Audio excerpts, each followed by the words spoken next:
Shining मारतो चमकल्यासारखा. हां. आणि जय श्रीराम, हर हर महादेव. मी वीरू. आज पुन्हा एकदा एका प्राण्याचा जीव वाचवण्यासाठी मी तयार आहे. माझ्यापेक्षा जास्त योगदान ह्या दादांचं आहे, कारण ह्या दादाच्या शेतीमध्ये हा विहिरीत निघालेला आहे.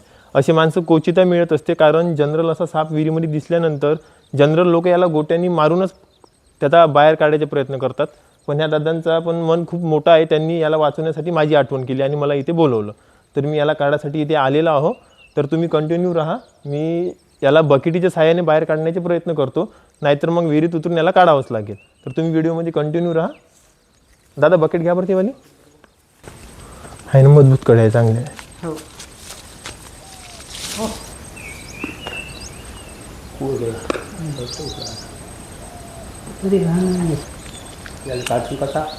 तसाच तुम्ही पाहा ना आता कसं काढतो. जसं योग्य झालं बकेटीवर आला, बकेटवर जशा पद्धतीने झालं की उतरायचं काम पडलं पद्धतशीर उतरून घ्यायचं. अशा पद्धतीने त्याला काढायला लागेल. कोणता साप पटकन येऊन जाते बकेटवर, नाही तर मग आपल्याला स्वतः खाली उतरायला लागते. असं काहीतरी प्रयोग करून त्याला बाहेर काढायला लागते.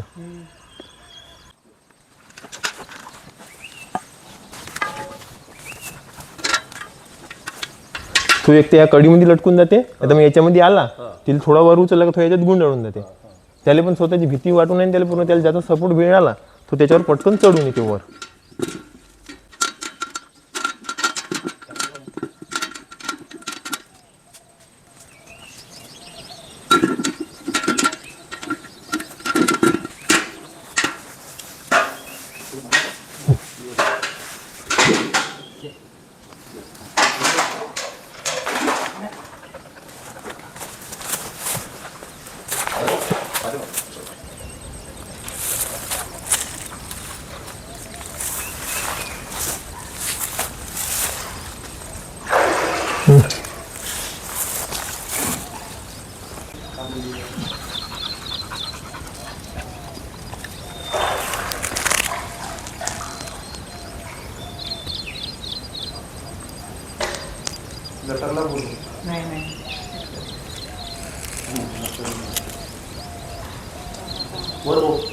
नाही अटकला त्याला.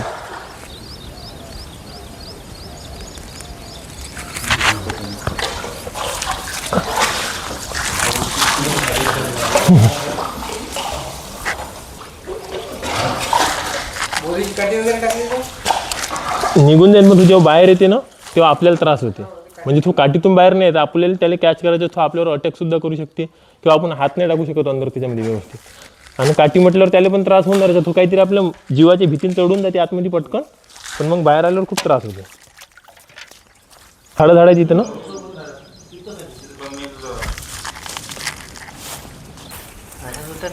हो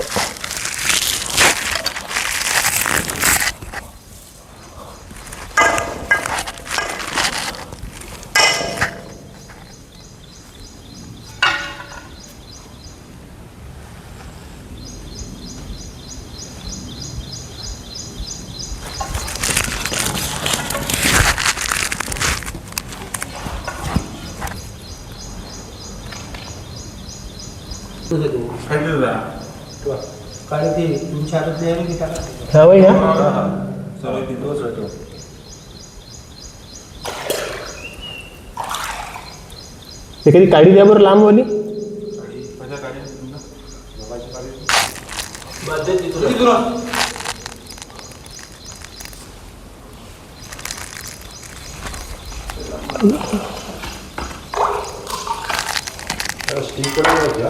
हो हो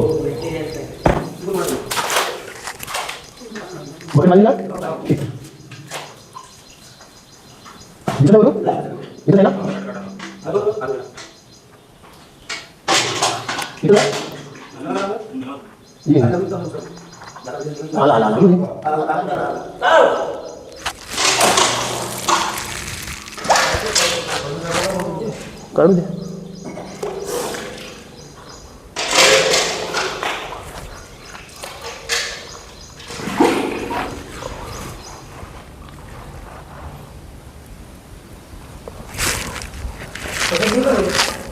अशी टाकून ठेवा.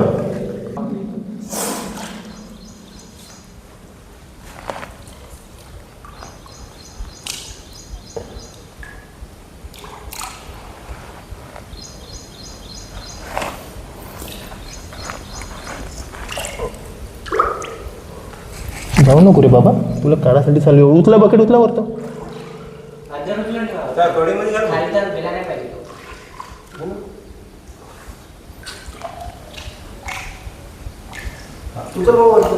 थांबून जा गेलाच नाही.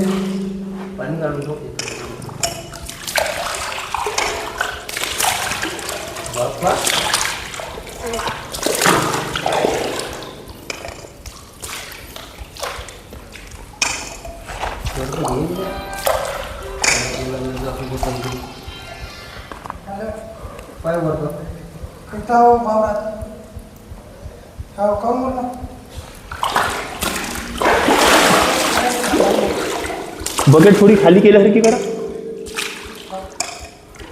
गोष्ट चालला आहे.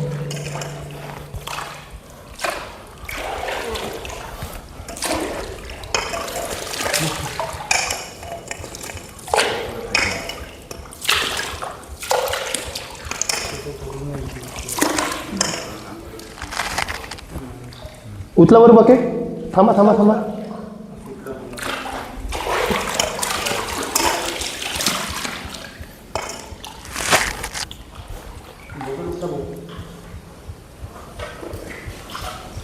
उचलून ठेवा, रद्द उचलून ठेवा. हात लांब करा. लांब हात करा. वर उचला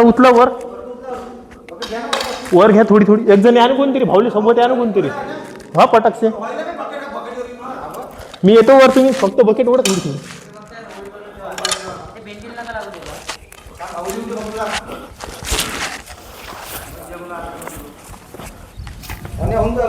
सोडा.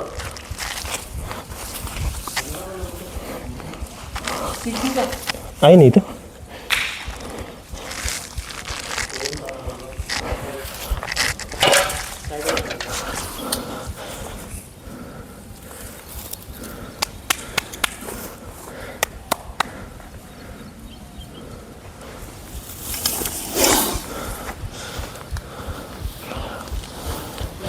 तो स्वतः घाबरू नये, आपल्याला पण घाबरवत आहे. जोरदार आहे. सध्या तरी तो अटॅक करायच्याच पोझिशन मध्ये आहे.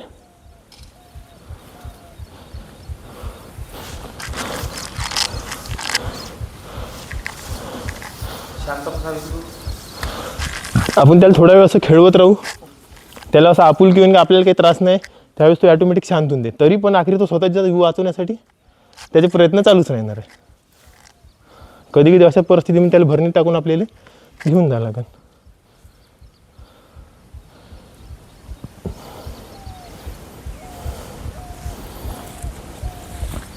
बाहेर काढायला दम खूप काढले एकटे. कारण नंतर सपोर्ट नाही होतं कशाचा.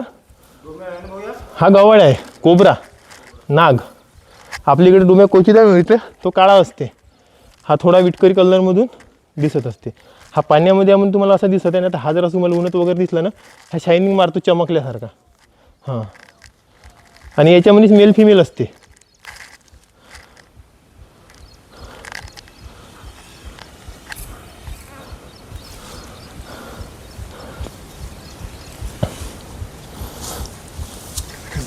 याच्यामध्ये न्यूरोटॉक्सिक वेनमस असते. हा पूर्णपणे विषारी आहे. हा चावल्यानंतर सरळ हॉस्पिटलमध्ये जायचं, बाकी कुठलाच गावठी इलाज करायचा नाही. कारण याचं विष फक्त अँटीवेनमनं उतरत असते, ते फक्त दवाखान्यात मिळत असते हॉस्पिटलमध्ये, बाकी बाहेर कुठेच नाही. आणि ह्या चावल्यानंतर सहज 40 मिनिट माणूस जिवंत राहते. झाला शांत. तो शांत झाल्याबरोबर थोडा निघून जायच्या प्रयत्नात ना बाहेर आला होता. हा जवळपास 4.5 पावणे 5 फूट आहे. 5 फुटात जवळपास. हा तुम्हाला स्वतःहून कधीच चावणार नाही. जेव्हा आपला पाय पडला किंवा आपल्यातून काही त्रास झाला, कारण नाही त्याला हात आहे आपल्याला धकलवासाठी किंवा त्याला बोलासाठी काही शब्द नाही त्याच्यापाशी, बरोबर आहे. तर तू त्याला फक्त एकच इलाज आहे, आपल्याला चावणे. त्याच्यामुळे काही ठिकाणी आपली पण चुकी असते ह्या चावासाठी, नाही का. म्हणून कधी काम करत असताना थोडं सावकाश कुठं हात टाकत आहेत ह्यावेळेस, कारण त्याला पण भीती येत असतो. त्याच्या संरक्षणासाठी आपल्याला चावा घेणारच आहे. आणि शेती म्हटल्यावर यायचं राहणं आवश्यकच आहे. तर चला त्याला टाकून देऊ.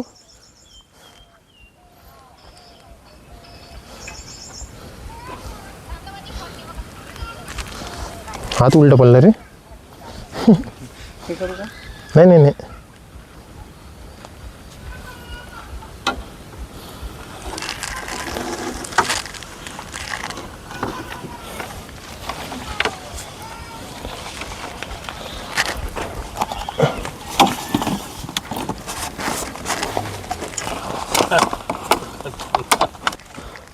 आता खूप बारीक दिसत आहे ना, विहिरीत खूप मोठा दिसत होता, कारण तो सॉस घेऊन होता ना स्वतःला अद्दर ठेवासाठी पाण्यामध्ये, त्याच्यामुळं सॉस पाडासाठी तिला ऑलरेडी छिद्र पाडून आहे.